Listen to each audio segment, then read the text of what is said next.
Hi, I'm Novel Mike, and this is my opinion. So, the Nintendo Switch presentation has come and gone, and now we're pretty much just waiting and getting little bits of information here and there. Nintendo did do the Fire Emblem Direct earlier this week, which was pretty damn good overall. They did confirm Fire Emblem Warriors is coming out in the fall. They've got a actual new Fire Emblem game coming out next year, as well as Fire Emblem Mobile coming out in February 2nd, which would be cool. But they also showed a new 3DS Fire Emblem game as well, Fire Emblem Gaiden remake called Fire Emblem Echoes, and that comes out in May, which I was so shocked that it's actually coming out that soon, especially because it's only like a month after the Japanese launch. But for the most part, Nintendo does seem to have more things to show and talk about for both the Nintendo Switch and the 3DS still, and it doesn't look like they are abandoning the 3DS development like people were originally thinking with how the launch kind of went with the Switch and them talking about, this unified handheld console thing that the Switch is. But I think the thing about the Nintendo Switch that I think I haven't and other people haven't given it enough credit for is that, yeah, the third-party launch lineup and the third-party lineup in general isn't great, but the first-party lineup is pretty damn solid.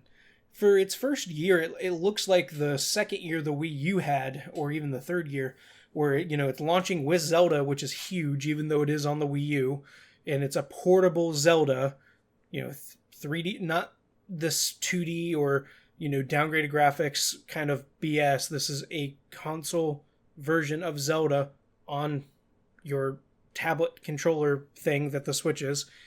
And then after that, you got Mario Kart.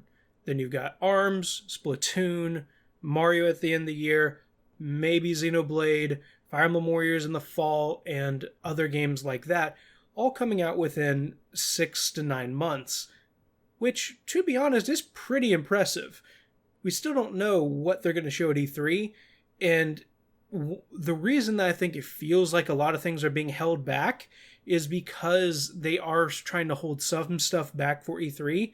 At least I'm hoping they are. If they have nothing to show at E3, that's not going to be good. But Nintendo has learned, I think, that you need to have a big E3 if you're really going to impress your fans. And after last year's rather lackluster reveal, and we still haven't heard a lot of things about what certain teams are working on, like Retro. We have no idea what Retro's working on. Rumor is it's a new IP, but you can't really take too much stock in rumors anymore, since so many of the rumors in general just turned out to be false, unless, they're all hiding something. Haven't heard much from Capcom about the system, even though Monster Hunter is huge in Japan, and I would be very shocked if we didn't get a Monster Hunter fairly quickly on the Switch, because that will sell it in Japan very, very easily, and that is definitely one market they need to nail, and I think has possibly the biggest room for growth when the console market in Japan is actually kind of failing at the moment. The PS4, is not done anywhere near as well as it has in the West. It's not even a fraction. The Xbox One is non-existent, and the Wii U has just been kind of muddling. Whereas, this thing being a portable system, a lot of people in Japan are on the go. That's why portables still sell really well over there. I remember if it was from Mitsu or something like that, but new PSPs still get sold in Japan. I think that's crazy to me, but people still buy them because there's still games to play on them and people are on the go all the time. So, it makes sense to actually have some kind of portable device you can play on the go. So the Switch might be really popular just because of that in Japan. And I think I've talked briefly about that before, but I think that might be one of the things that really gets at least Japanese developers on board.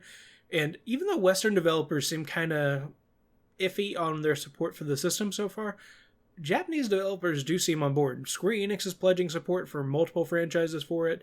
Dragon Quest, hopefully Final Fantasy, that game being made by the Bravely Default team, they're on board. You've got other Japanese companies on board, like From Software is supposedly making stuff for it. NIS, I know NIS America. I'm not sure if they're actually called NIS in Japan or what exactly. I don't keep up with a lot of this stuff, honestly. But there is a lot of support from Japanese developers, mainly because they think they see that the Vita is kind of dead. The 3DS is on its way out. They need something new to put support towards. for portable systems in Japan, and that is what is popular. And I think that having the option of having a lot of these console games be portable is going to be a huge thing for the Nintendo Switch, as well as the HD Rumble. I talked briefly about it before with how, they kind of failed at showing it off well with 1-2 Switch, but one of the things Square Enix is bringing to the system is Dragon Quest Heroes 1 and 2.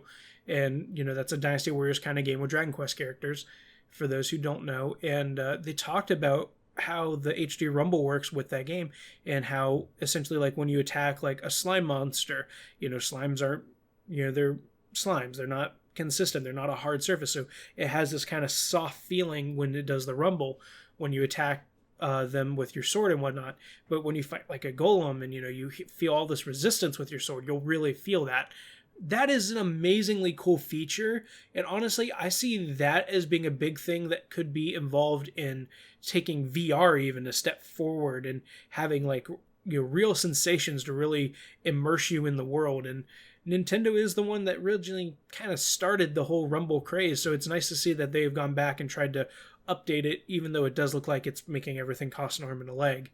And even though there isn't much on the system at launch, it's like 5 or 6 launch titles, I don't think that you need necessarily a huge repertoire of titles. I mean, the Wii U had, I think 20 or 30 games, but none of them did well because it didn't really have that system seller the system needed. It had a Mario game, but it was just another new Super Mario Brothers game. Those games are fun and they do well to a casual audience and somewhat to a hardcore audience, but they're not the big adventures people want to, that really, move the technology forward. And that's kind of what we're seeing with Zelda, is that, yeah, it's pretty much a port of the Wii U game, but it's a port of the Wii U game that is now portable.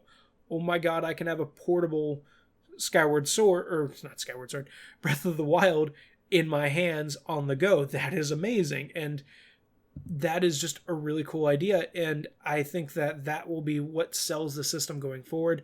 So I don't think the Nintendo's doomed. I don't think the Switch is doomed. If I came off that way last week, I apologize.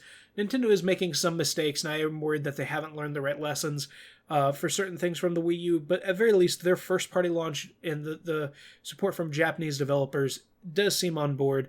I am hoping that they do have some huge things to announce at E3, because I think that once the hype from Zelda is gone past, come April or May, that people will pretty much be like, okay, so what's next? What is the system going to have? And they need to have a huge E3, otherwise that could really hurt the system. And getting Mario out this year, I think, is a necessity. Xenoblade, I doubt is coming out this year. It would be really good if it does, along with Mario, but if Mario doesn't come out this year, if it gets delayed like previous Mario games had, or like Zelda did so many times, I think that we're going to have a huge problem for the system going forward, because you need that big holiday title to really push the system. And while Nintendo does know that, they aren't always the best at expressing that. And although a lot of places are still suggesting there could be a Pokemon Stars game coming out this year for the Switch, if it's just a port with some extra features and it's not like better graphics or anything like that, I'm not sure that alone will sell it, but we'll have to wait and see. If that game exists, it'll definitely be at E3. I hope it exists, because if Mario does get pushed back, they need something else big, and that would be at least fitting.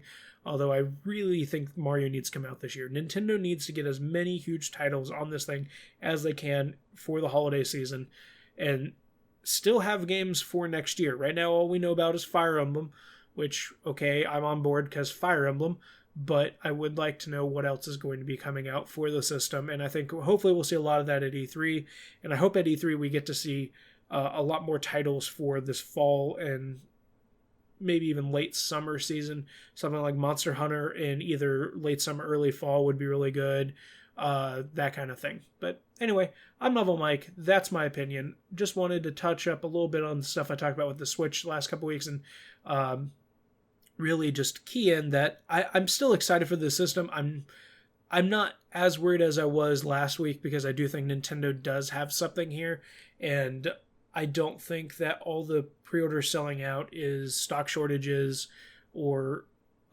necessarily like Nintendo holding back stock or anything like that. I think that it is just genuine enthusiasm for this thing, both here and worldwide. But we will see how it goes. Hope for the best and expect the worst. That's what I generally go with. But anyway, I'm Level Mike. Have a great day, everybody. See ya.